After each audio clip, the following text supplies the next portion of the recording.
Through you, Mr. Mayor, it is 9 a.m. The live stream and recording has begun, and you may begin your meeting. Okay, thank you, Madam Clerk.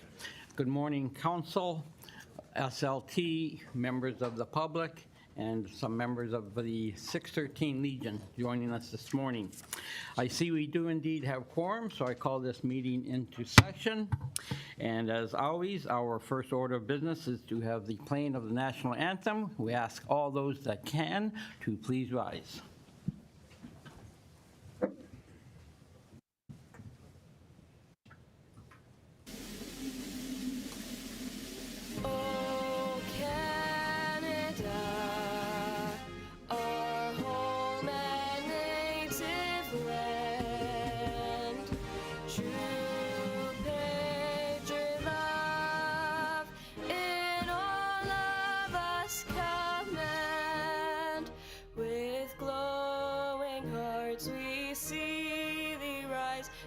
True north, strong and free, from far and wide, oh Canada, we stand on guard for thee. God, keep our land glorious and free. Oh Canada, we stand on guard for thee. Oh Canada, we stand on guard for thee.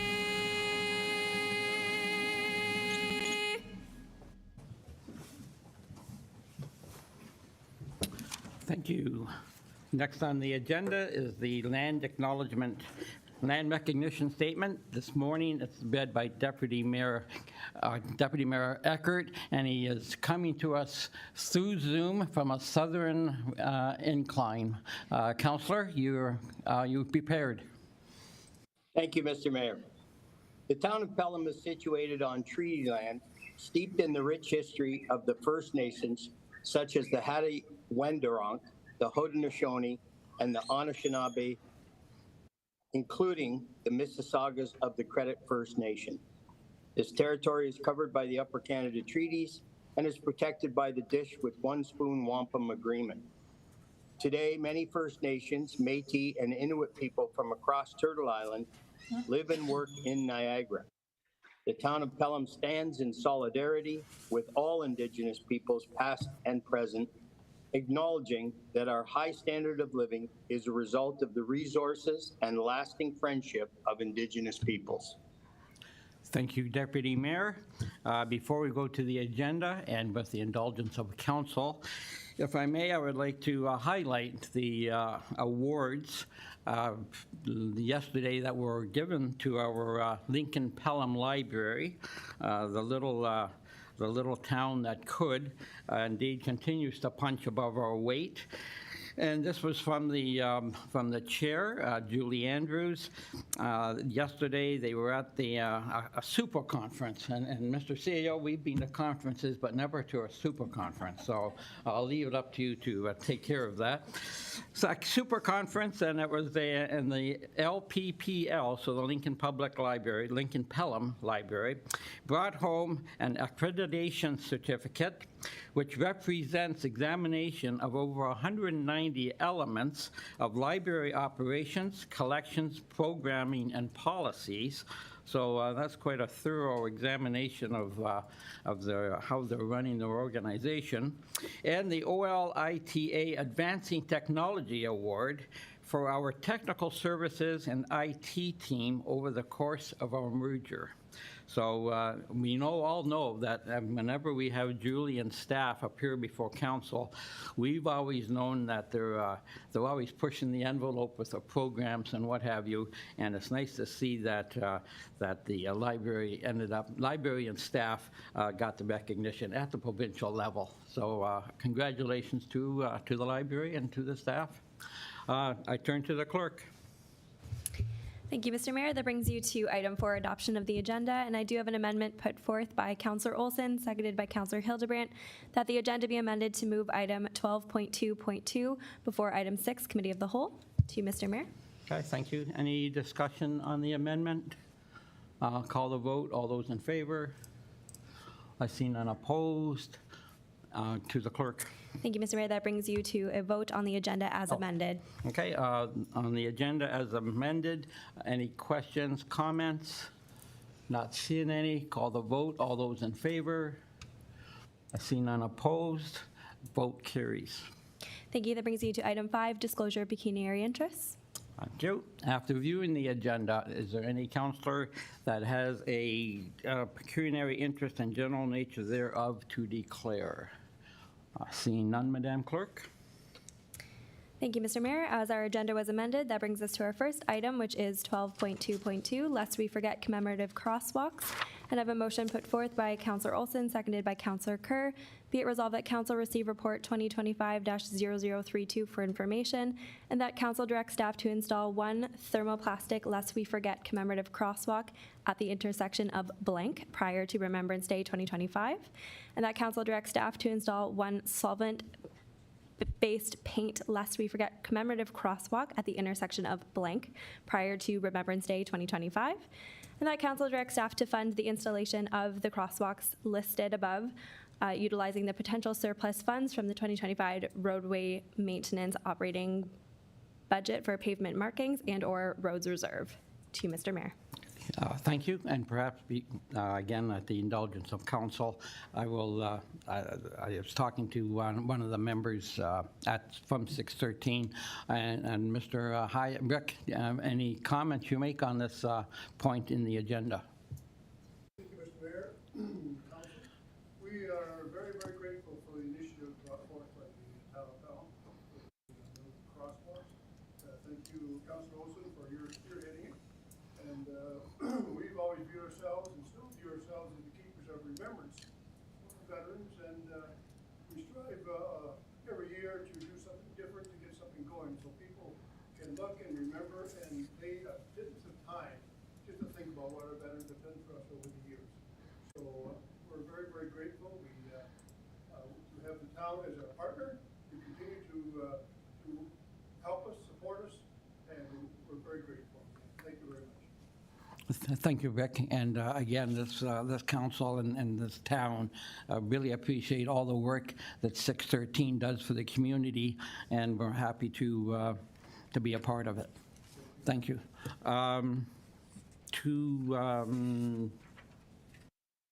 The blanks. How do we fill in the blanks? So we can do that through an amendment to the motion. May I suggest just addressing it recital by recital? Okay. So the first blank is for the thermoplastic, lest we forget, at the intersection of blank. Okay. Council Olson. Thank you, Mayor. Does that mean that the amendment to include the crosswalks, where the locations and the materials? Is that what you? That's correct. Okay, Mr. Mayor, I'd like to move an amendment to the motion. An amendment number 1, that the motion be amended to insert intersection of location at location 1 is the MCC for a thermoplastic crosswalk. Amendment 2 is to amend the motion to disclose intersection of in front of the Fonthill Library branch as the second site, and that would be one of the solvent-based product. And the third amendment would be the motion be amended to insert the following recital, that council directs staff to install one additional solvent-based, lest we forget, commemorative crosswalk at the intersection of Canberra Road and Effingham prior to Remembrance Day 2025. Okay, thank you. And before we heard that amendment, I'm sorry, so that we'll put that on hold. Any councilors want to speak on this agenda portion? And I will add that Council Olson has consulted with Public Works and with the members of 613, and that's how those locations were arrived at. Okay, so any discussion either on the locations or on the, on this item. Councilor Wink. So, thank you, Mayor, through you. Just for clarity, we're being asked to install one thermoplastic and one solvent-based paint. So that means 2 crosswalks, not 3 crosswalks. Is that correct? I'll turn to the CAO.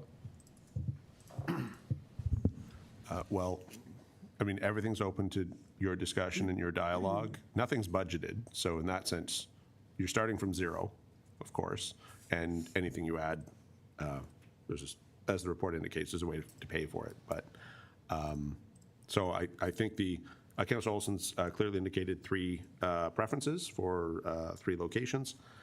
I think what council should actually do is talk about areas where you think crosswalks would look good. You have the context of the report. You have 2 people from Public Works, both of whom are very capable of answering questions about where technically they can go or where they'll receive less damage, and or what technology to use in which location.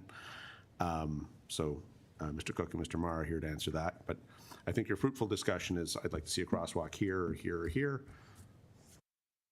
What technology do you recommend? And then 0, 1, 2, and 3 are all good options, or all viable options. Anyway, it's for you to tell us what a good option is. So that's kind of how you can approach this. The sky's the limit. You still have the floor, Councilor Wink. Yeah, so I understand the need for at least 2. This is an out-of-budget ask. We can also do more next year. So I'm fine with just doing the 2 as indicated in the report. I don't have strong feelings one way or the other on which crosswalk in Font Hill. You can argue any crosswalk. Canberra and Effingham, yeah, it's an area there where we do have a fair amount of foot traffic for the shops of Ridgeville, but I would have thought that we would have looked more towards the town of Fenwick to have a crosswalk. Personally, I would like the location Canberra Road at Maple Street at the east crossing for the water solvent crosswalk, and then whatever location in Pelham or in Font Hill is fine with me. Okay, thank you. Any other comments? I'll go to Councilor Nesnick. Thank you. Through you, Mr. Mayor, just a question, I guess, for our Public Works. So is there an appropriate identified location in Fenwick that we could put one in Font Hill and one in Fenwick, and then maybe proceed with another 2 next season with that we can budget in? To the Director of Public Works, Mr. Moore.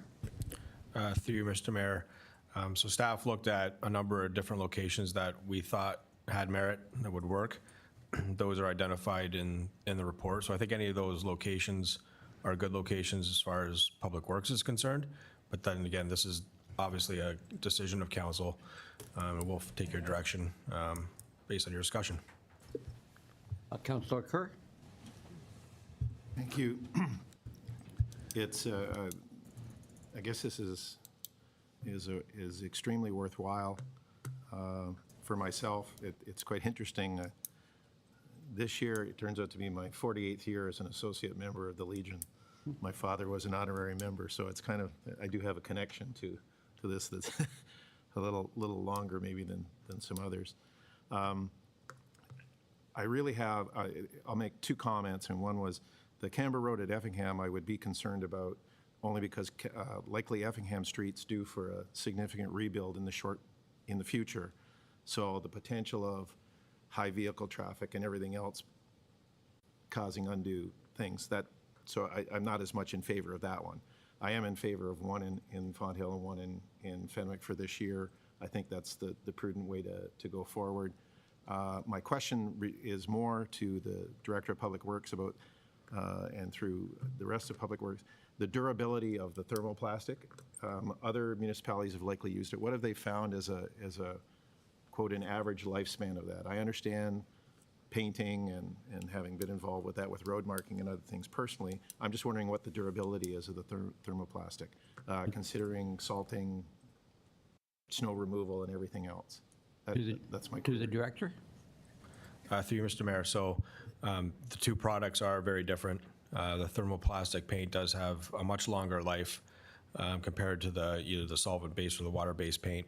I'll ask Ryan to step up to the mic. I know he's done a lot of the research with respect to the material types and the longevity of those materials, so I think he can provide some more detailed comments on life of those products.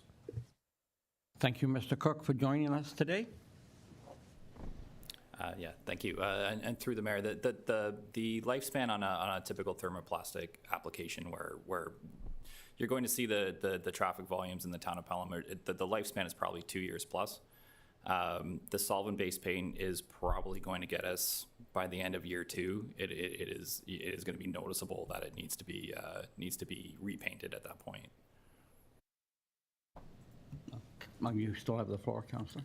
Yeah, I guess I'm looking at it, if it's likely it's a specialized entity that does the thermoplastic compared to the solvent-based, or is it the same, I guess, is it the same entity that does both? Through the mayor, it would be the same. It would be the same contractor that could do both. So the thermoplastic is generally used for locations where you want longevity is the number one issue, and solvent-based paint is an awful lot cheaper, and because of that, its lifespan isn't as long. Okay, no, that's fine. I guess I kind of play a game of X number of years that come out of something versus, well, if they have to be done on a 2-year basis for the amount of money to spend, do you just build it in as a routine every 2 years and you wind up with 4 or 5 for the cost of getting 2? That's all. Okay. Just a query. Thank you. Thank you, Councillor. To the Director of Public Works. Through you, Mr. Mayor, just to add to that comment and following up on the councillor's question as to whether or not locations were picked. Well, locations were picked based on if we have a major construction project coming up in the future, that was excluded. So the councillor is right. We've got a project for Effingham Road between Highway 20 and Canberra Road to reconstruct that section of roadway. So that's in our forecast right now for 2028. So definitely would not recommend a thermoplastic application at that intersection. But a solvent-based or a water-based application would be considered fine. By the time we get around to construction, we'll have to redo that crossing anyway, so. Yeah, Councillor. I get, well, sorry. No, go ahead. You still have the floor. If I can, I'm just concerned that for vehicle traffic and everything else, the last thing we want is quote, a shabby crosswalk as a result of some things. And with 2028 coming, we kind of have to think ahead. So, no, that's it. Thank you.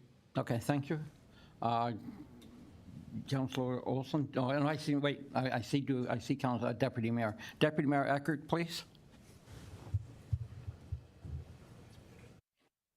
Yes, thank you, Mr. Mayor.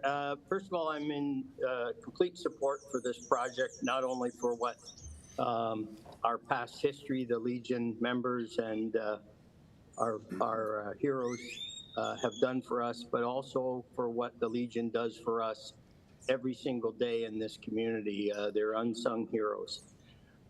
My question is around location.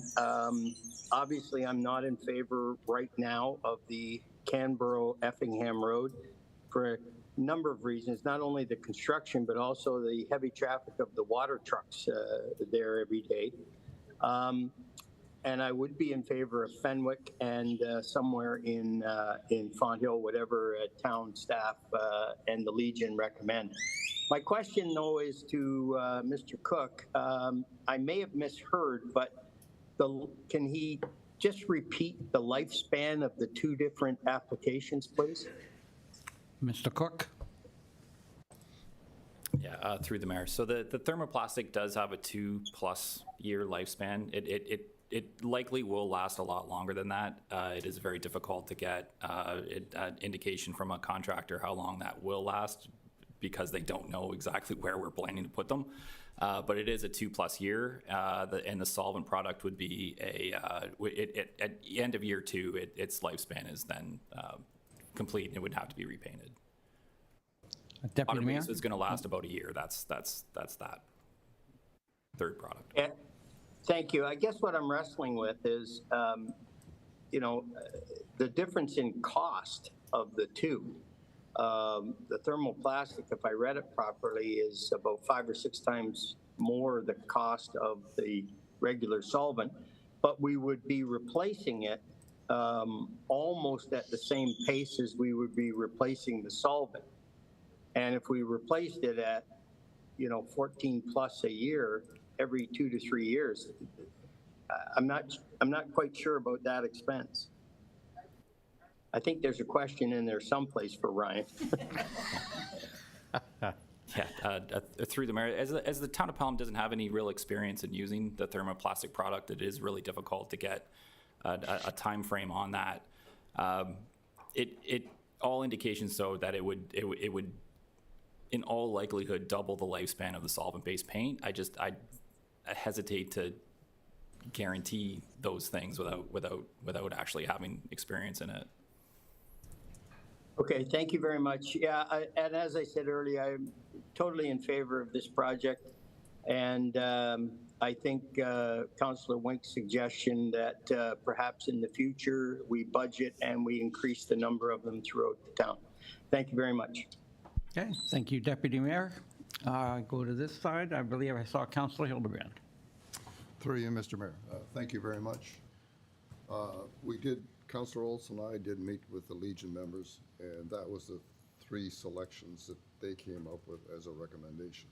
So basically, Councillor Olson and I agreed with those selections. I think the one for sure is the one outside the Meridian Center as a thermoplastic installation. But I guess before we spend that kind of money, we want to see whether there's any history from other municipalities of using thermoplastic and what they used and how long it lasted. Because I think that is the correct location for having a crosswalk like that done. With regards to Fenwick, we did have a discussion about Fenwick, and we didn't know where in Fenwick an appropriate crosswalk could be held because of the cobblestone nature of the street design. That was the issue, and I'm not sure whether Public Works has an answer for that or not. So that's the Fenwick issue. As far as being in front of the library, we thought that was another very appropriate area. And the Canberra Road intersection by Effingham, that was another one that we considered as well. So thank you very much. Okay, thank you, Councillor Hildebrand. If I may go back to Director of Public Works, Mr. Marr, any further comments on a location and any problems with a Fenwick crosswalk? Through you, Mr. Mayor. With respect to the products, my understanding, and Mr. Cook could let me know if I'm wrong here, but the thermoplastic is not a good application on paving stones. It actually won't warranty it, the product. So putting a thermoplastic application onto a paving stone crosswalk would not be considered good practice. Obviously, a solvent-based paint, you can paint those bricks, and that would be acceptable. The duration of life, like again, we can't guarantee, but I think Mr. Cook's assessment of at least double the lifespan is probably appropriate, maybe even more, depending on if it's at the MCC, it's not getting the same volume of traffic as a roadway. But one thing I will make a comment on is we have had a limited experience with thermoplastic paints, and one of the projects that we did was the speed humps on Hay Street. Those were traditionally a solvent, or actually a water-based paint application, and they would disappear within a year. So we ended up putting thermoplastic paint on those speed humps, and I think there's, as far as I'm concerned, they're still there and still in place. So, and that's been, I think, now three years or so that they've been in place, maybe even longer than that. So anyway, for that. Okay, thank you. Any further comments? Oh, Councilor Olson. Yes, thank you, Mayor. Speaking to my motion, First of all, I would like to say thank you to the staff for this report and for the information they gave us, and of course, the clerk for assisting Councillor Hildebrand and I in writing the motion. And of course, to the Legion for being here today and speaking in favor of this. And I hope my colleagues on council will be able to support us. This is a very important motion because there's a number of things that come to intersect in this important time of ours that we're living in, and one of them is remembrance of the people that served the country, and people who operate in the spirit of Pelham and with generosity and all the rest of the things that we see from our Legion. So I'm going to be voting in favor of it. I also want to say that in my opinion, the ideal point for this is in front of the MCC, because we have 550 people going through that front door every year now, and a lot of them are young people, and they'll get to see how important our veterans are, and lest we forget, becomes a part of everyday life in the town. I also think that the other site in front of the library is the ideal site for it. The third site, whether it's Effingham or wherever it is, I don't believe that the thermoplastic will stick to the roads or the road surface in Fenwick. I don't think that's the place for that. I've used this before. I've done an entire factory with 50,000 square feet, and that was laid out on the floor, and it lasted for years in the midst of oils and cutting creams and all kinds of things. But I also don't believe that the crosswalk will look good after a couple of years on the paving stones. And the paving stones, I think they were intended to capture some kind of a special atmosphere for the town of Fenwick, and I don't think it's something that's going to work there and look good for years to come. I think there are alternatives, and perhaps the benches that we have, perhaps some of them can be used for remembrance items in the park, and then we could go into North Pelham Park, which receives very little attention. So I would like to see perhaps remembrance benches there, and of course Centennial Park where we have our cenotaph. That's kind of the consideration that went into it, Mr. Mayor. So I've said enough about it over the last meeting in here, but I want to thank the staff again for reporting so quickly and studying it so closely. Thank you. Thank you, Councillor, and the correction is 550,000. 550,000? Yeah, you said 550. Oh. Well, I missed by a long shot. Oh, there, right? you were close. Okay, thank you. I'm not good with numbers.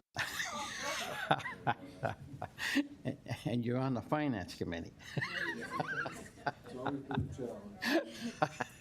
Thank you again for those words. So, Madam Clerk, we have one, or if I'm correct, Council, we have one, I think everyone will agree on, is the MCC. I think that's a given, 550,000 people. So we still need, if there is indeed the will of council, it would appear that we need one, it would be the desire to put one in Fenwick. Is that the general consensus? And so we have to come up with a location on that, especially when Main Street is indeed, again, I'll turn to Public Works. Have you given what are the other alternatives in Fenwick other than in front of the library? Through you, Mr. Mayor. So there would be other alternatives. Centennial Park may be another alternative that wasn't listed on the report. But mostly we focused around the intersections on Canberra Road, which is the main street within the village of Fenwick. So the Maple Street area.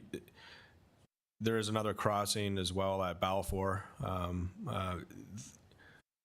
The thing is that, and it's mentioned in the report, is that the commemorative crosswalks cannot be used where there's a PXO crossing. So those, to do it at the school wouldn't be appropriate. So it wouldn't meet the traffic manual. We wouldn't be able to do that. We got to stick with the standardized line markings that go in place for those crossings. So those aren't options for us at this time for the commemorative sidewalks. So, sorry. Okay, thank you. I'll turn to Councillor Niznik, that's fine. He always struggles with my little names. I don't know why. Councillor Nesnick. There we go. Thank you. So just trying to keep moving this forward. So certainly I'm in favor of the thermoplastic at the MCC. I think we should need to heed Councillor Olson's words with regards to the cobblestones and avoiding the painting the cobblestones. I think that is the decorative view of cobblestones are beautiful down there, and I don't know if we want to mess with those, and that was an expense to put those in there, and that's a beautiful feature that the town has in Fenwick. And this is sort of an experimental event, so I'm comfortable with starting with 2, and I think the one across from the library, excuse me, which gets a lot of foot traffic would be an appropriate location as well. So that's what I would like to see. And then I think if we could put the third one on hold, that's what my thinking is. Thank you. Okay, thank you for the comments. Councillor Kerr? Yeah, it's just a generalized question, and I recognize that crosswalks are intended at intersections, et cetera, other than the PXOs for school crossings, et cetera. And I guess I'm playing my other hat is that we have the Maple Lake Library where a crossing could go directly across Canberra Road at that point, which is not on the cobblestones, which would draw attention to it, which also would, let's say, assist people in getting across Canberra Road that sometimes don't quite know where to cross. The cobblestones that were put in there were not specifically installed as crosswalks. I was just over there yesterday when I got in, and how it was kind of manipulated in the center of the village itself. So if there's a creative way to maybe look at that, and that it would be on asphalt only. The other one is, but the dilemma is that it would run into a parking spot as if you ran it directly across to the Avondale from the no parking area in front of where people still park across Canberra. But I almost think that the Maple Acre Library could be a good one of generating positive influence in the village of Fenwick for this type of thing, along with the village of the former village, I guess, of Font Hill is the way it might be known.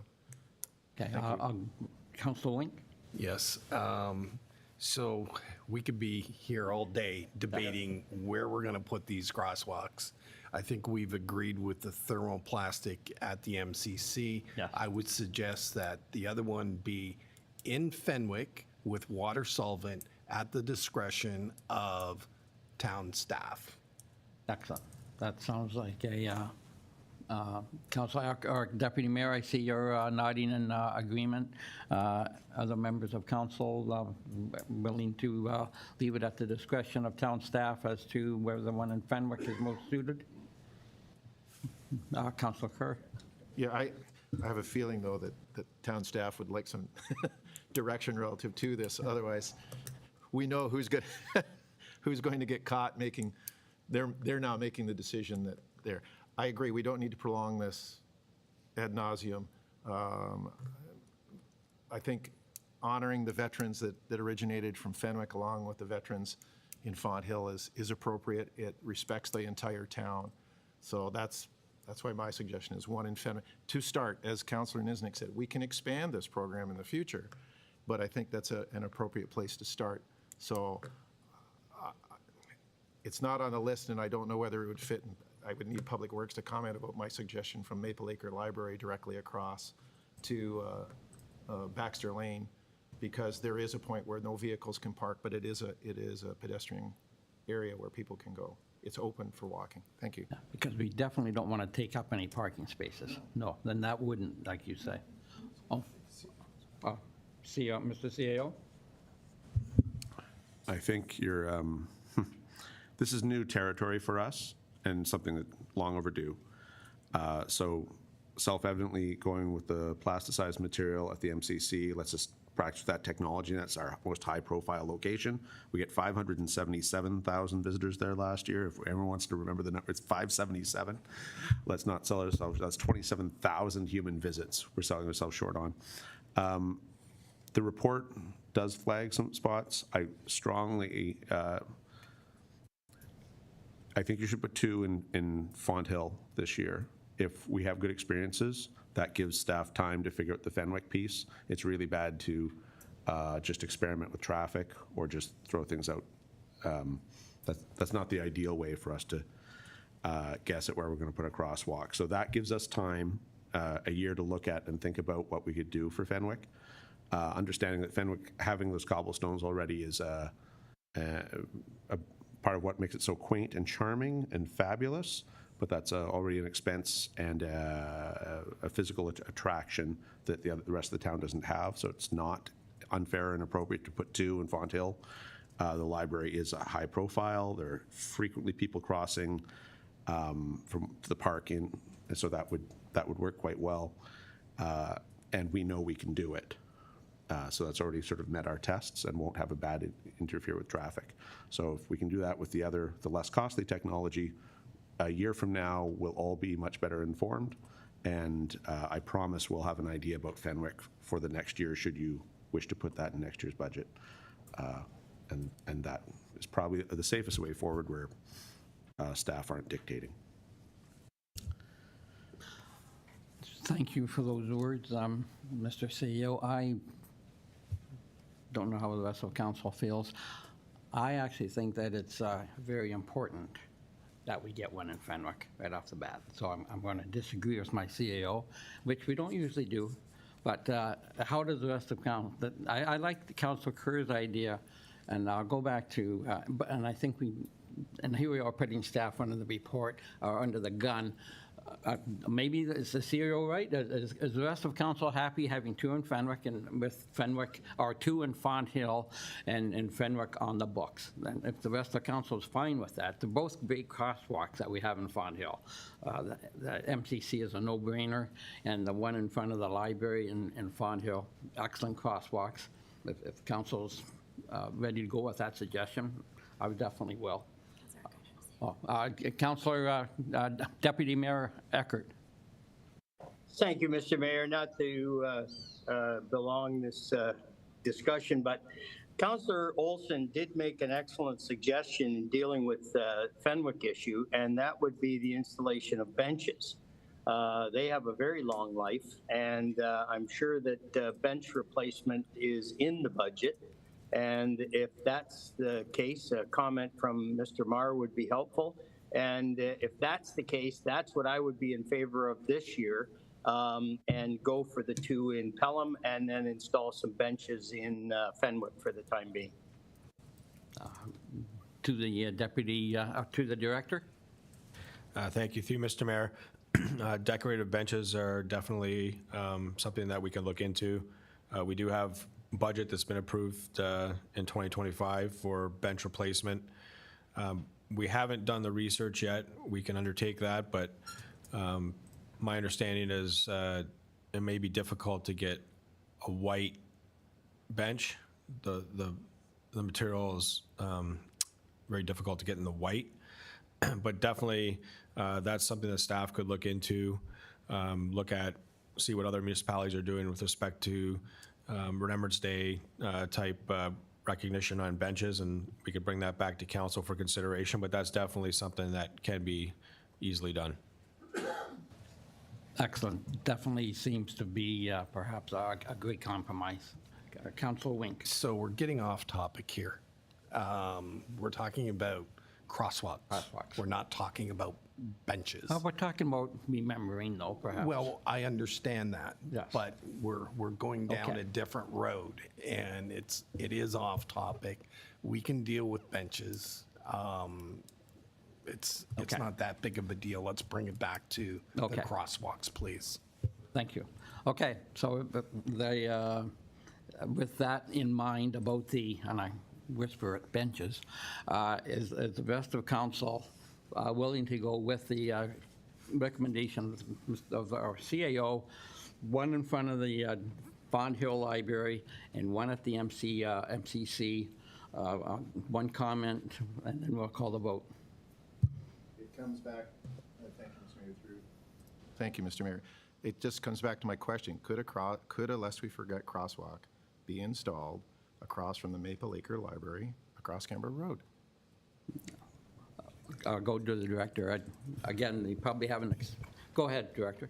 Through Mr. Mayor, so currently there's not a crosswalk there. So we would have to do a warrant to see if you could have one. The Maple Street intersection is in very close proximity. It would require, if you're going to put a crossing there mid-block, then you're going to have some type of PXO crossing.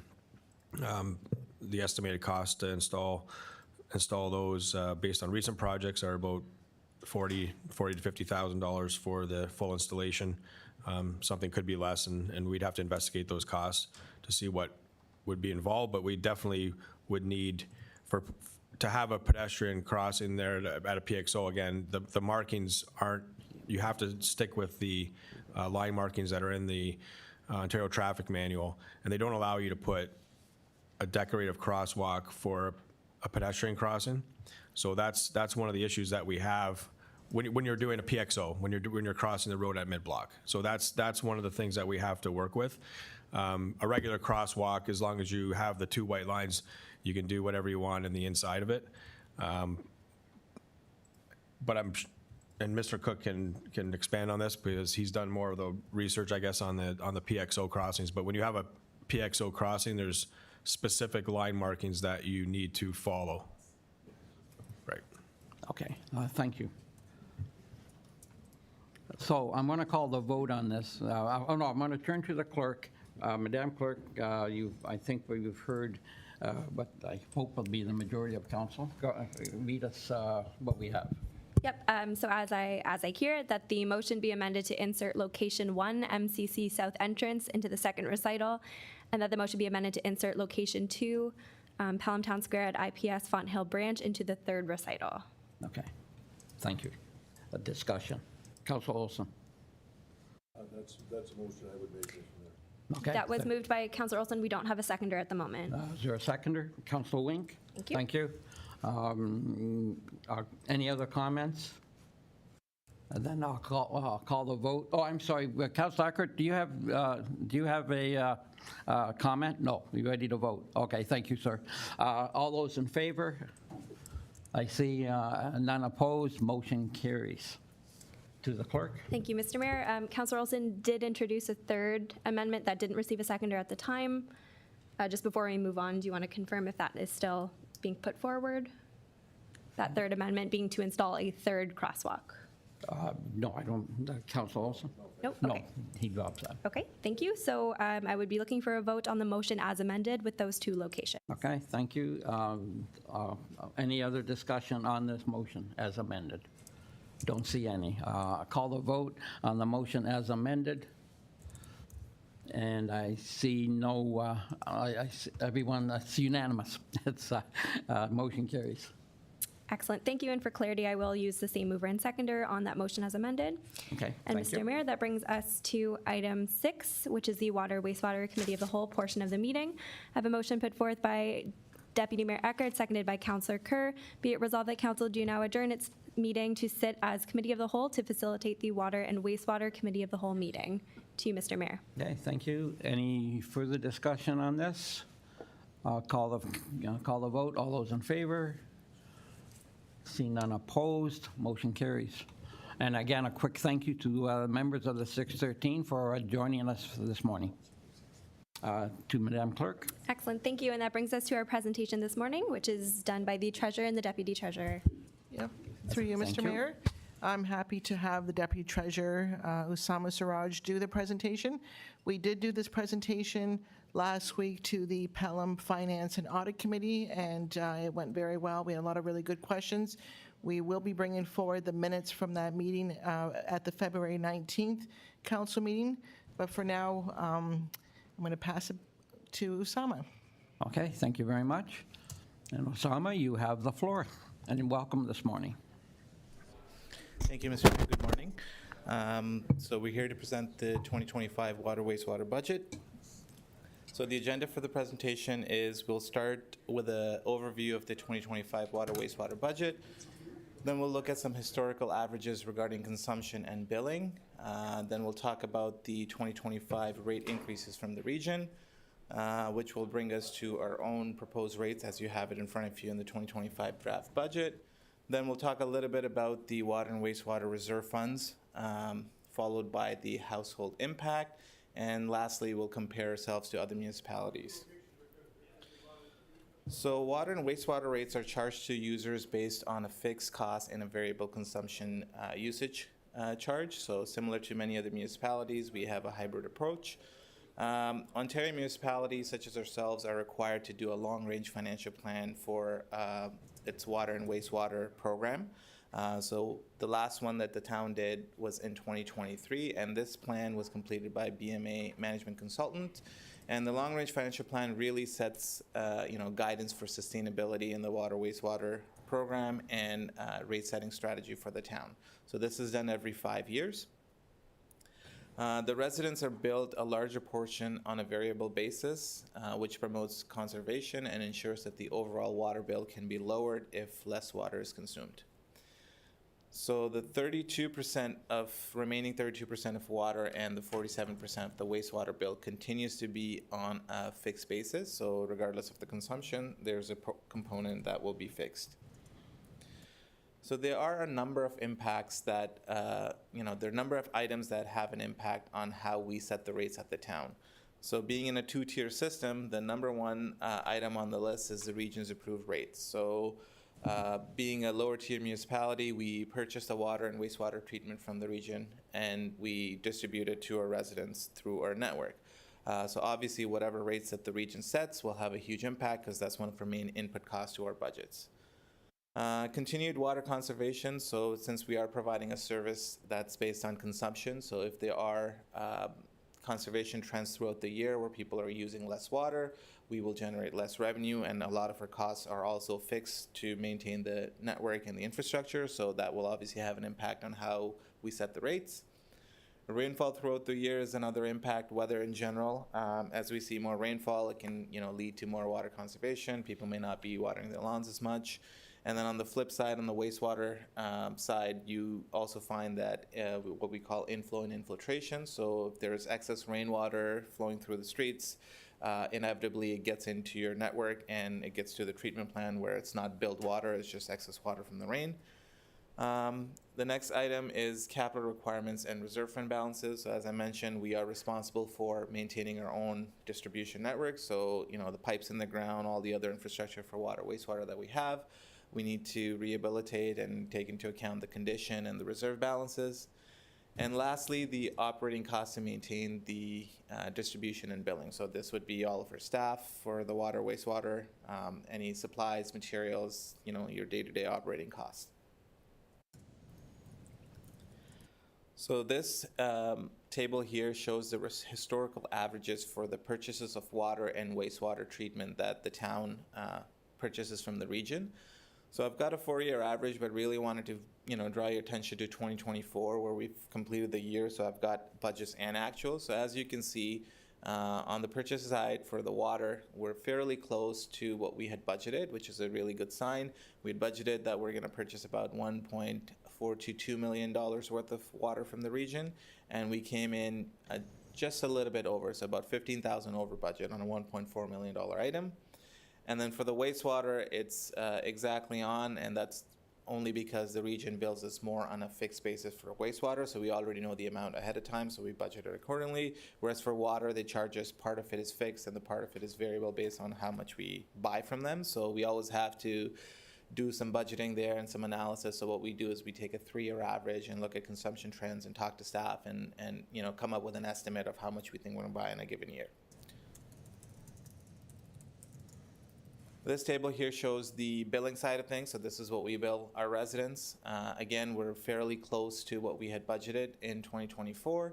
So on the water side, we had anticipated billing out a total of $3.8 million in fixed and variable charges. and the actuals are just a little bit short of that, about 12,000 short. So again, I would say we did pretty well.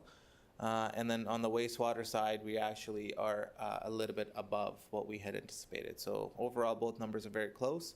And we always look at a historic, 4 to 5 years, and then do like a 3-year rolling average to kind of set our numbers for the upcoming budget. This graph right here shows the water that was purchased from the region versus what was billed. So the orange line is what we purchased, the higher one, and then the blue line is what we had billed. So the difference between the two would be unbilled water or water loss. And you can see that the amount or the percentage has been fairly consistent from 23 to 24, so that's a good sign. So essentially what it's saying is about 13.8% of the water that we buy from the region is not billed out to the resident. Now, this number, obviously, the lower it is, the better it would be. However, no municipality would have this number down to 0, and there's a number of different reasons. You have your fire hydrants that use water for fighting fires or for other things or for flushing. There's water main breaks that can lead to some unbilled water, and then inevitably there will be some water that will get lost through your distribution network that won't be billed. So we definitely want to keep an eye on this number, which we do. To see if it's climbing, then we'll investigate and do some analysis. But as long as it's steady, we're moving in the right direction.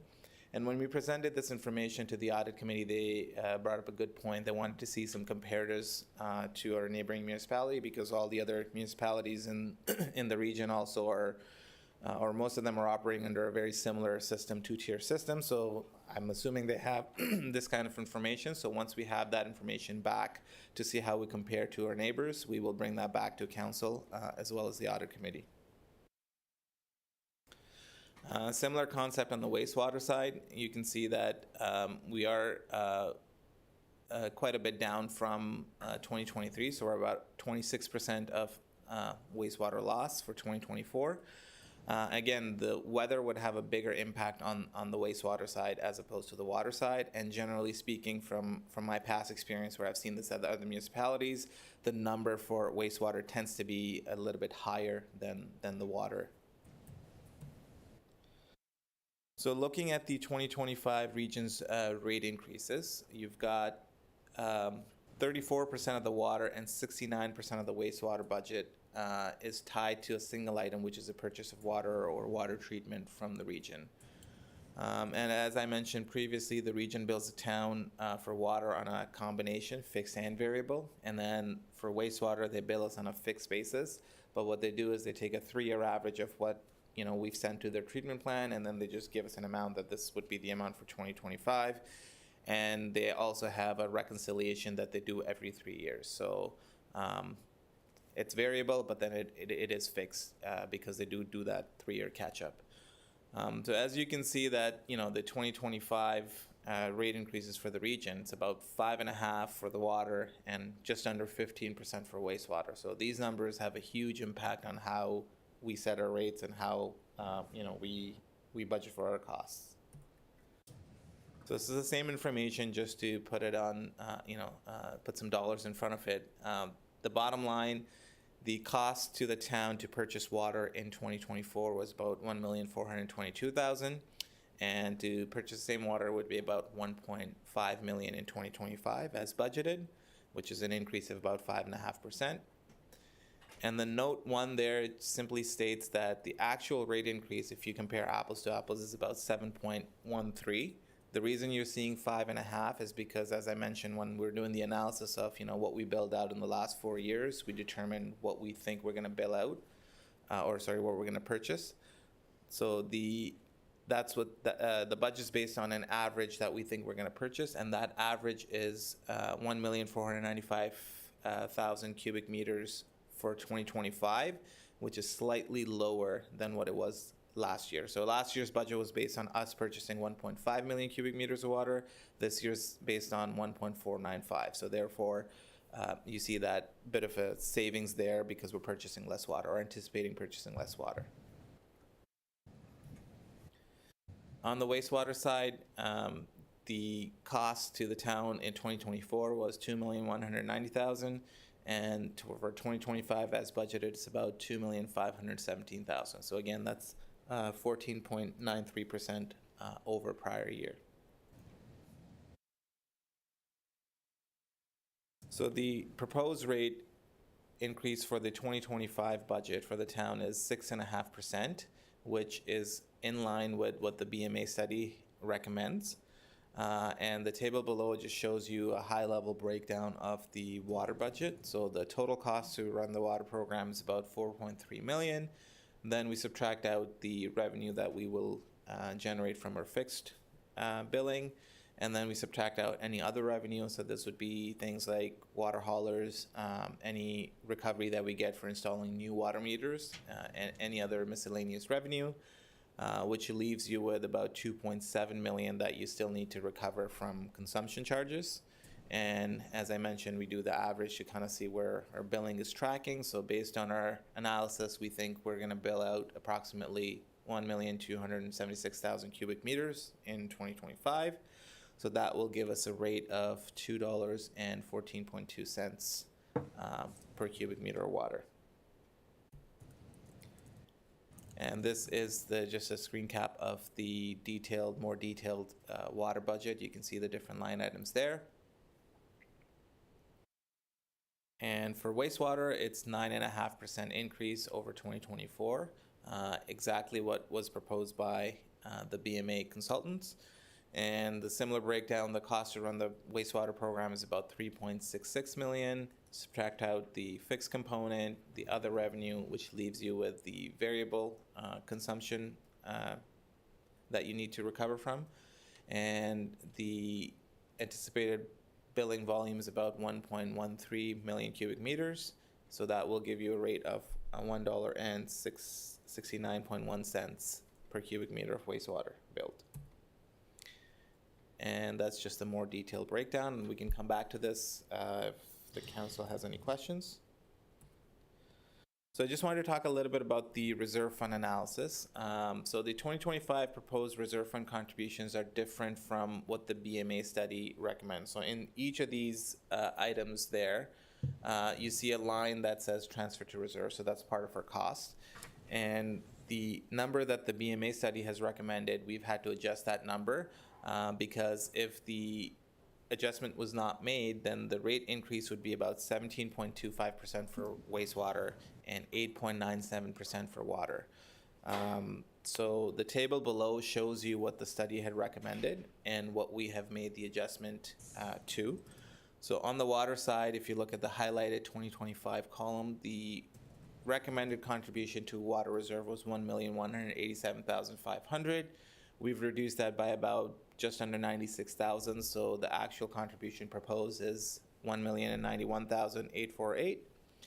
On the wastewater side, the study recommended contributing 563,000, and we've reduced that by about 257,000 to 305,540 for 2025.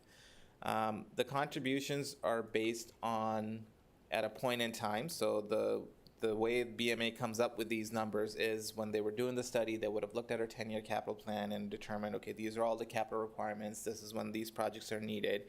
And based on their analysis, they've given us the recommended amount that we should be setting aside each year. So we try to stick to that. It is important to stick to that as much as possible. However, we do recognize that there would be fluctuations throughout the year. The capital plan may shift. So in the immediate term, we're not overly concerned that we've reduced the contributions by that amount. Of course, it is a bit of a concern. You want to try to stick to it as much as possible, but we recognize that things change in the capital forecast, and any sort of adjustments will just get picked up in the next BMA study. So every 5 years when we do the study, based on what the plan looks like, if it needs to go up or down, it will get all picked up. So again, on the other side, you can just briefly see if we did make those adjustments because of the significant increase in cost to purchase water and purchase treatment. If we also kept the reserve contributions the same, we would have had to pay 2.5% more for water and about 7.75% more for wastewater. This is just a high-level projection for the water reserve. So as you can see, Starting in 2026, the reserve is projected to go back into positive balance. Again, the 10-year forecast shifts every year, so this is the best information that we have available at this time, and this is a forecast based on that. And for wastewater, it's a little bit longer time to get it to that positive, so it doesn't turn positive until 2029. Again, I'm going to repeat, it may look different, slightly different next year as we have, more up-to-date information on the capital requirements.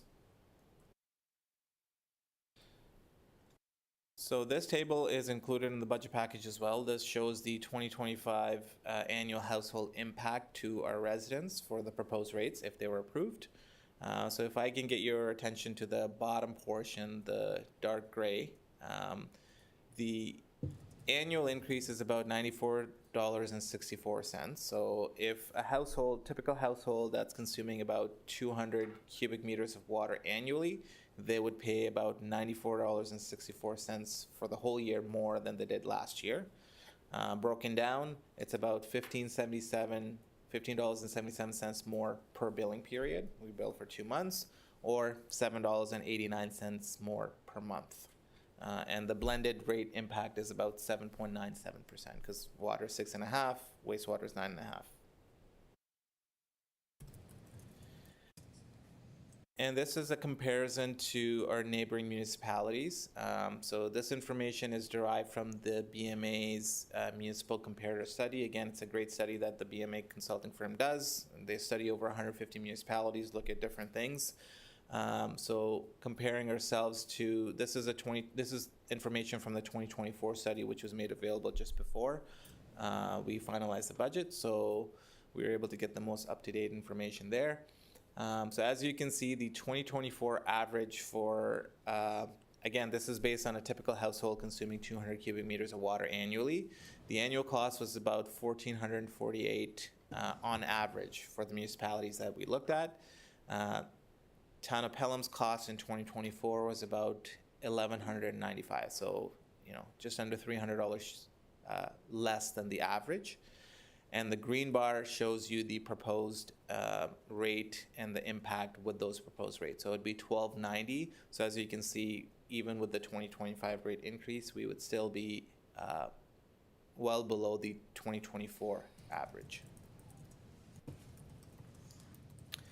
And I think that almost concludes the presentation and brings me to the recommendation that the committee receive the 2025 water and wastewater budget presentation by the Treasurer and Deputy Treasurer for information, and that committee recommend to Council to approve the 2025 water and wastewater budget, increasing the water rate by 6.5% and wastewater rate by 9.5% at their meeting scheduled for February 19, 2025.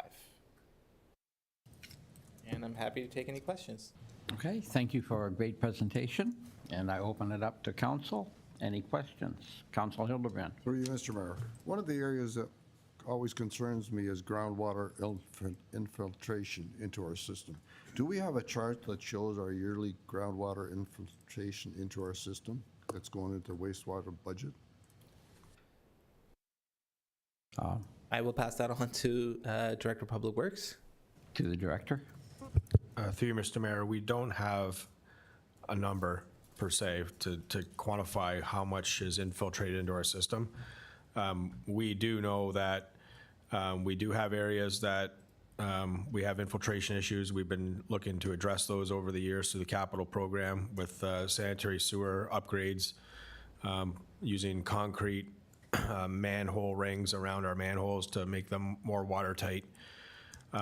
So we're constantly looking at improving our system and making it more watertight, if you want to use that term, but we don't have an actual, we can't quantify that number that's due to just infiltration. We do have some areas where we're targeting flow monitoring, so in those situations we can determine wet weather flows and how much that impacts our storm sewer flows in some of those areas, but we don't have that throughout the entire town. Councilor. Through you, Mr. Mayor. My concern always is that wastewater is more expensive than the water we're buying. And anything we can do to prevent an increase of groundwater infiltration would be a good program to adopt. Thank you. Thank you, Councillor. Any other comments? Councillor Nesnick. Yes, just thank you. I guess it might be a question for you, Mayor, since you're our representative at the region. So just with the requests that I have read in the paper with regards to the 17.25% increase for waste for the region is due to major infrastructure issues that they're facing in the future. So just wondering if there's any comment in their 10-year plan, capital plan, to continue with these high percentage increases in the wastewater. Good question, and I do not have good news. With the overall infrastructure at the region, I believe it's 49% of it is now considered in poor condition. So we will have to continue to heavily invest in infrastructure, this being the water, wastewater is part of the total picture. I would think that we are going to continue to see these increases or the same rate level, I guess is the word I'm looking for. We're going to see the same level, I believe, for at least the next 5 years, and possibly into 10 years. We got a lot of catching up to do. Unfortunately, we keep drawing back and not having the highest. I mean, we can only have a certain height of increase every year, and unfortunately, we don't seem to be keeping up with our infrastructure replacements that we should have. I believe that the town is doing a lot better job of looking after our infrastructure than the region. But to answer your question, I believe that we're going to see into the foreseeable future this rate of increase. Good, thank you for your answers. I guess my concern is that every year then that forces our town to have fewer dollars go into our reserve, which then causes us to have another issue. So it's like a domino effect that's a big concern, and I'm just wondering if the region is in any conversation with the province to help alleviate some of those pressures that they're facing. And again, to answer that part of the question, we are always asking the province that, listen, you've downloaded more areas of government to us, please help us out. And I can assure you that we, whether it be for water or whether it's for road or housing or for healthcare, that we are also doing more at the regional level. We are always sending requests to Ontario to please help us out with your downloads. Great, thank you very much. That might be a great question for some of our public residents to speak to when they have candidates knocking on their door in the next month. Thank you. Thank you for those comments. Councillor, any other questions? Councillor Kerr? Yes, kind of adding on to Councillor Nisnick's, the wastewater, when I look at the reserve projection, it's somewhat unnerving when all of a sudden you see from 2026 to 2027 a $1.2 million jump, more than doubling of what was there in the previous year. I agree with you. The challenge is we want more housing. We want more housing. There's demand for services. The demand for wastewater and water go up. The province has made this announcement. We need this many more houses, yet the actual operating costs get dropped down right at that level rather than looking at infrastructure to offset some of this. We are all aware in the media of the big announcements that, I mean, the city of St. Catharines has even announced saying that they're in a huge issue with their own infrastructure within the city of St. Catharines, and age. I mean, we're all, the inevitable part is when you build something, you say it lasts 50 years, suddenly 50 years catches up pretty fast, and now you're going, well, they just, no, that was a long time ago. So I think that I agree, it's a challenge for all of us, and I agree with the point that we're trying to work within the best bounds that we have available to us. We have to be respectful that there are new developments coming in, which will increase volumes and everything else, but it also increases for everyone because it puts more and more stress on the core infrastructure items, which are the water treatment plants and the sewage treatment plants that are not within Pelham, but we have to utilize. So yeah. appreciate the budget put forward and the rationale behind it. Thank you. Okay, thank you, Councillor. Any other questions or comments? Deputy Mayor Eckert, please. Thank you, Mr. Mayor. I'm pleased to see that even with our proposed rate increase for 2025, we still are below, I think, almost all of our neighboring municipalities at their 2024 rates, which are going to go up, and so we will probably maintain our lowest rate in the region. The only concern I have about that is the depletion of reserve funds. And I think Councillor Niznik asked this last year, if my memory's correct, but is there any consideration to a slight increase to cover increase to the reserve funds? And the second question I have is, I was asked this last week, with all the construction that's going on in Pelham, do the subdivisions, the builders or whatever, how are they billed for water consumption, or are they billed? How does that work?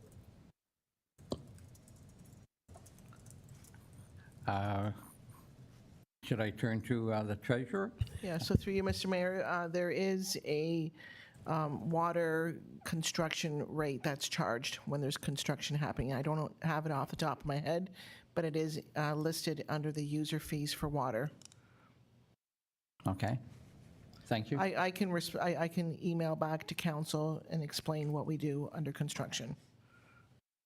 Yes, Deputy Mayor Eckert, is that good? Okay, thank you. And I thank the treasurer for those words. Any other questions on the proposed increases, budget? Not seeing any.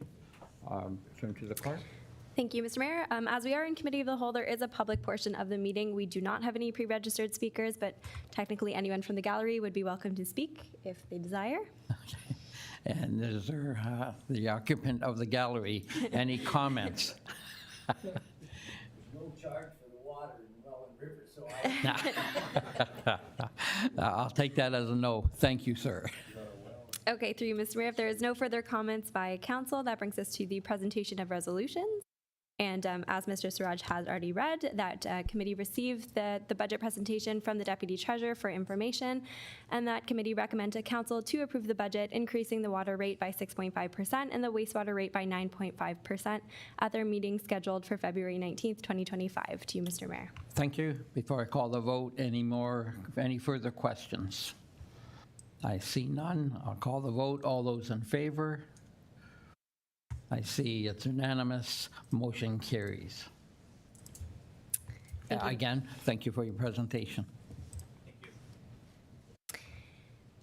Through you, Mr. Mayor, that wraps up the committee, the whole portion of the meeting, and I have a motion put forth by Councillor Wink, seconded by Councillor Olson. Be it resolved that committee rise from Committee of the Whole and reconvene as council. To you, Mr. Mayor. Thank you.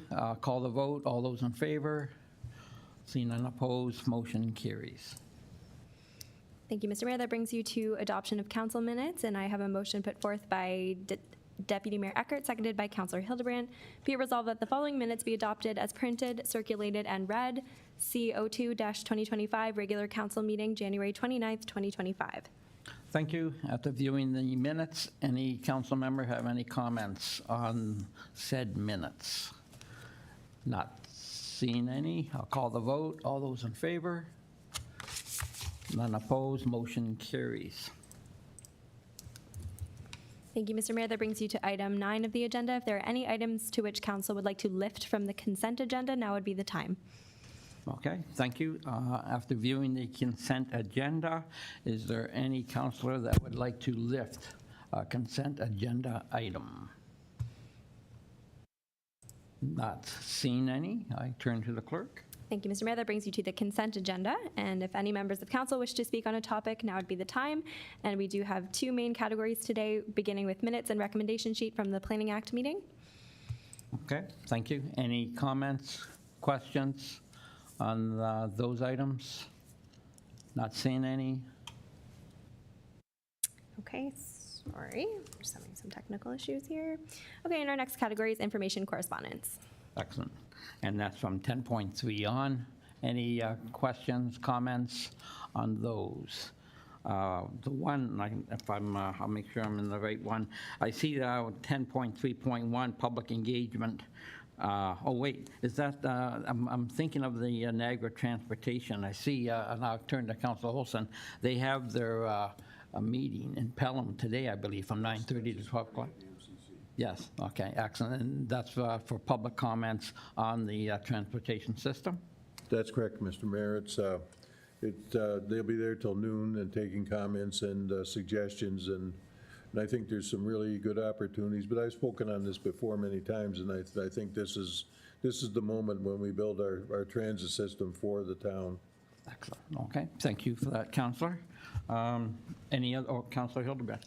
Through you, Mr. Mayor, on the same item, residents are encouraged to go online because you can take a survey online and fulfill all the data, and I would recommend that every one of us should do that. Thank you.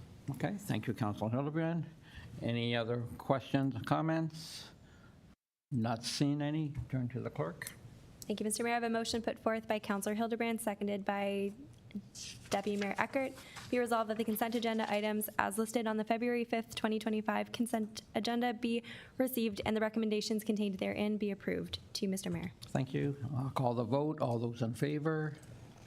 See none opposed. Motion carries. Okay, thank you, Mr. Mayor. That brings you to staff reports requiring action. And our first report today is 12.2.1, revisions to vendor licensing and special permit event bylaws.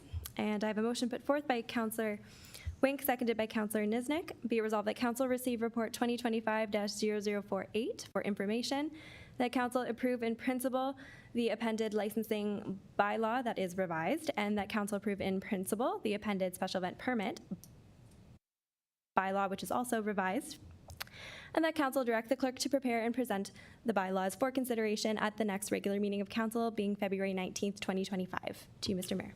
Thank you. Any further comments or questions on 12.2.1, the vendor's bylaw? If I may, I see that one of the revisions is that we did lower the amount of insurance that was required. So obviously, we've gone out and talked to people, and this was one of the steps that we did. So I'm great to see that we're reacting to the vendors. I take it that the community is that we have heard from is reacting favorable to this, and I asked that question to our legal, Ms. Sturton. Through you, Mr. Mayor, yes, the vendor feedback received was that the previous levels of insurance in the former bylaw were a disincentive to participation, and we balanced the risk of an incident occurring, which hasn't really happened in many, many years of having special events and vendors, against the risk of non-participation, and were agreeable to the lower amounts requested by the vendors. We have retained a slightly increased limit of insurance for events that involve high-risk activities or alcohol, because those do increase the risk to the town as well. Excellent. Thank you for those words. Again, I ask any member of council, any comments on this bylaw? Not seeing any. Turn to the clerk. Excellent. Thank you, Mr. Mayor. And for a vote. Okay, so so on the vote of this, all those in favor? I see none opposed. Motion carries. Thank you, Mr. Mayor. As we've already heard 12.2.2, we will move to 12.2.3, corporate asset naming policy update. And I have a motion put forth by Councillor Niznik, seconded by Councillor Hildebrand. Be it resolved that Council receive report 2025-0021 for information, and that Council approve the revised corporate asset naming policy S20103 as appended, which includes the adoption of 6 principles to ensure the naming process reflects DEI, and the establishment of an approved names registry, and the commitment to prioritize names that are significant to the veteran community, Indigenous peoples, and other equity-deserving groups. To you, Mr. Mayor. Excellent. Thank you. Any comments? I see Councilor Olson. Yes, thank you, Mr. Mayor. I agree with all of the the goals and objectives here, and they're just wondering about the one section that seems to be blank, and I'll ask the CAO about the Indigenous group, and I'm thinking particularly about the Niagara Regional Native Center and the consultation with them, whether if we pass this, that we can still add their suggestions to the list, because I believe they would have some. And I think they would be looking at something in the nature of naming trails within the town of Pelham, and which might be sort of nice to have that, and then have subdivisions branch off of that, perhaps. I don't know what it would be, but is there any chance of consultation there? Thank you. To the CEO, Mr. Cribbs. More than a chance, that's certainly going to happen. Ms. Van Ravensway, who's not present today, has reached out, and we do have initial exploratory meetings towards a memorandum of understanding with that organization, scheduled for, I'm sorry, I don't remember when, later this month or early next month, in the coming weeks, at any rate, as I understand. And this document that's before you today is the end result of about a year's work by 6 or 7 staff, but led by our clerk, Sarah Leach. I like where it's landed, but to address your concern, we have already a modest list, you'll note at the back of the document, of anticipated future names for streets or other uses. But I think streets are sort of the easiest one to see, and or trails. So that consultation will hopefully lead to a list of additional names, and then those can simply be added in. So that's a very easy, this is the substance and the process and the principles and some starting names brought to us by the Métis Council. So excellent partner so far, but that other consultation you're referencing is supposed to start in a meaningful way. I'm sorry, I don't remember when offhand, but shortly. And so the goal is to add to the list. That's, happily, we've sort of built the better mousetrap, I think. This is a dramatically improved document and will lead to a sort of a shinier, more inclusive future for our public naming. So I hope council generally approves of it, but it's not meant to be to just sit there. We're meant to have a living, breathing list that continuously is updated, and I'd love to add more names after that consultation, but I'd love to add those names this calendar year. Like, we're not talking about years in the future, we're working towards it. So I think potential dramatic improvement now and ongoing improvement into the future. Councillor? Yes, thank you, Mayor. With that assurance, I'm fully in support of this. I think this is a great addition to our bylaws and policies in the town. I'll be voting in favor of it. Thank you. Okay, thank you, Councillor. Any other comments, questions? Not seeing any. I'll call the vote. All those in favor? I see none opposed. Motion carries.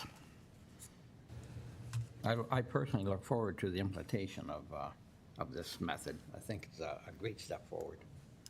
And thank you. Thank you. Through Mr. Mayor, that brings you to item 17, resolution to move in camera. I have a motion put forth by Deputy Mayor Eckert, seconded by Councillor Wink. Be it resolved that the next portion of the meeting be closed to the public in order to consider the following under section 239.2 and 239.3 of the Municipal Act as follows. B, personal matters about an identifiable individual, including municipal employee. D, labor relations or employee negotiations, being one item, consideration of appointments to advisory committees. E, litigation or potential litigation. F, advice that is subject to solicitor-client privilege. K, a position, plan, procedure, criteria, or instruction to be applied to any negotiation, being one item, cannabis. And A, the security of property of the municipality or local board, being one item, surveillance. To you, Mr. Mayor. Okay, thank you. Call the vote. All those in favor?